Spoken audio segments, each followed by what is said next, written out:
Hey guys, good afternoon. It's Michael Beck. I'm back again here from the Murtec 2025 Startup Alley. I am with my new friends, Maurice and Koen, or Kroon?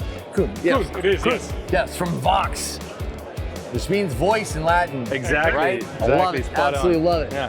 So, one recurring theme you guys will notice, especially if you looked at who the Startup Alley participants are, is voice AI is a big deal right now. Exactly. Right? Yeah, absolutely. You Why? see like Because 6 locations. Yeah. Drive-Thru sucks. It's hard. The audio is terrible. Our order accuracy is bad. It's just, there's a whole lot of problems that go on here, and I think everybody here is trying to solve the same problem in their own way, right? Exactly.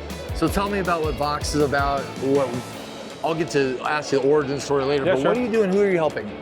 So basically, we built a voice AI agent for restaurants. Okay. Specifically zooming on quick service restaurants. Okay. And that's literally all we do. So we really focus on that one. And so Drive-thru exclusively. exactly. Right Quick now, serve. just, Yeah. Stay in your lane. I love it. Be a specialist. Exactly. I love Exactly. And so why? Because that's really the hardest thing to do. So there are plenty of like, you can easily set up like a call center, but like actually drive-through, it's really difficult because of exactly the same problems that you described. Like that accuracy is crazy. You can have 95% accuracy, but then if you say, I want like 5 burgers, like you can have, it's only 1 character difference to make that live burgers or 50 burgers. Boy, yeah. Right? So it's a totally different experience. And so our edge compared to the rest is basically we really fine-tune for each location. So we're not just on the brand level, but also for each location. So when you say that on each location, that's a pretty strong statement, because sometimes it can be down to the cabling. Yeah. Right? You have loss of fidelity from the speaker to the headset, right? Yeah. It can go down to like, it is even like a massive difference whether the microphone is against the metal casing. Sure, there's vibration, there's the feedback that can happen, or magnetic interference. Exactly, the distance to the car, etc. Like the distance to the other building. It's like a ton of environmental issues and that's just the locations. And the demographic changes are like differences are like different slang, different accents. Regional dialects. Dialects. Yeah. So you can basically train the models based on the baseline models. Yeah. What we do is fine-tune for the location to capture also the dialects, the product synonyms and acronyms. And so when you're doing your voice, do you have a library of voices you source from, or can you train a voice and say somebody I want, a celebrity if I want to capture that? Is that something available to you? Absolutely. We can use your voice if you like. Yeah, would you like a new business model? Not sure if the customers like it. No, I think anyone wants to hear my voice more than I have to. That's why I try to talk less and let you guys do most talking. In my private life, I collect comic books. Yeah, cool. I have statues at my house, but why am I talking about? Because every comic character has an origin story. Spider-Man got bit by a radioactive spider, right? Things happen. What's your origin story? How you woke up one day and go, Vox. How? What brought it to life? Bad. You had a bad order. You're pissed. So what was it? No, Basically, I got like, I had a startup once, and that was really, really cool. Then I got into consulting, which was okay, good money, but I missed having like the ownership of a real product. So I got invited to become CTO at a company, and I did some research on that company, etc. And that company built drive-thrus and maintained drive-thrus. And so that got me into a certain topic. I did the research on LinkedIn and I found out about voice AI for drive-thrus. I checked basically the different versions, and they were not. I thought like, okay, there's a lot to win there. Exactly for the problems that you described. Absolutely. Like, they were super slow, etc. And so I was pretty motivated to make a better version. Actually, to make an impression for my job interview.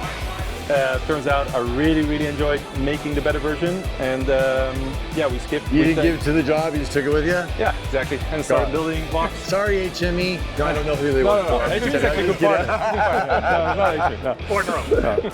Yeah, so that was the origin story, and then basically, he came on board early 24. Yep. And so I come from the family business where my father did the first drive-thru in the Netherlands, 1987. The company still builds drive-thrus in the Netherlands, and our HME distributor. Literally in his blood. In 5 different European countries. So that's fantastic. Bit of my background where I come from. So it's a good fit in this to solve these problems. Yeah. So you have 6 competitors here, right in this row, or 5 at least.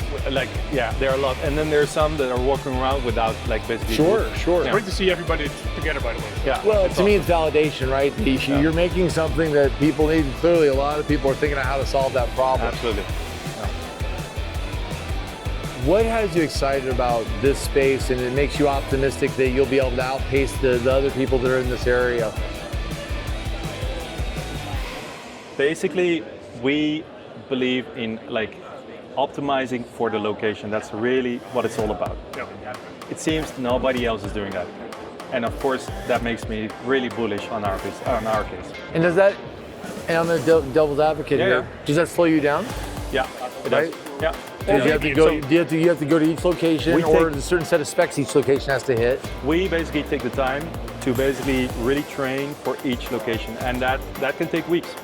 But we can do that absolutely in parallel because there's no human involved. And so Big deal. Sort of like it sort of slows us down because we don't go live from day one. Right. But then when we go live, we heavily outperform the human experience. But at the same time, if you do put it live on day one and you have the learning phase over time, right? So I don't think that the timing issue is that we're far off and far later going live compared to going live on day one. You learn over time.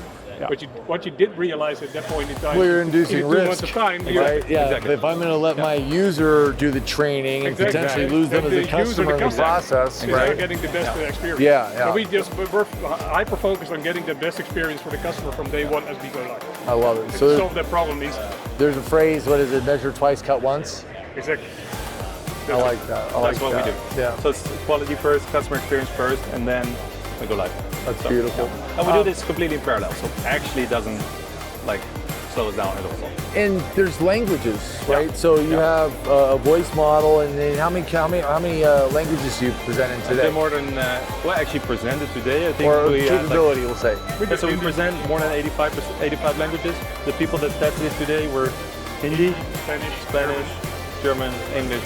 Yeah. Fantastic. Yeah. So we're European-based, right? For now. Yeah. So we're forced to speak multiple languages. It sort of like changes the. Go through the camera shot. Yeah, there you go. Sorry, I kept trying to guard that people walk right through. nice, no worries. Yeah, so we're forced to speak multiple languages. So that's also built in our tech.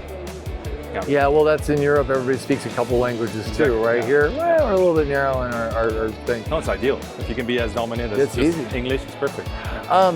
So how do people find you? Is it Vox.ai? Is it Vox.com? Like where do it's Vox.ai. Vox.ai. Yeah.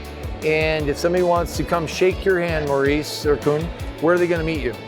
Is it going to be a RLC conference? Is it the only show this year in the US, NRA? This is our second show. We were at CES, now we're at Murtec. We're there too. And for the rest, we don't have a plan yet. Okay. Yeah. Well, there's a bunch of shows out there. If you're curious, I can give you some feedback. Exactly. But you know what? We just go to the customers. And NRA. Exactly. Yeah. Nice. Yeah. Well, we'll be at NRA also. We'll have a podcast table there if you want to join us and come sit with us for a while, share stuff. Well, cool. Absolutely. Happy to do.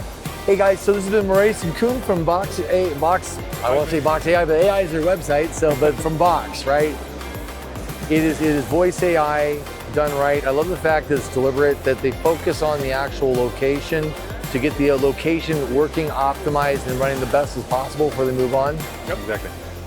Awesome. Not a bad bet if you're going to make sure everything's working and not do any risk or mitigate risk that your customer might have to actually suffer through if you don't get it right, because that's the whole point, get them to come back. Exactly. Guys, thank you so much. Thank you very much. All day. Awesome. It's like we should chest bump or something. Look at that. All right. So we're going to go and have some bitterballen, and we'll be right back. Nice. Thank you very much. Take care. Thank you.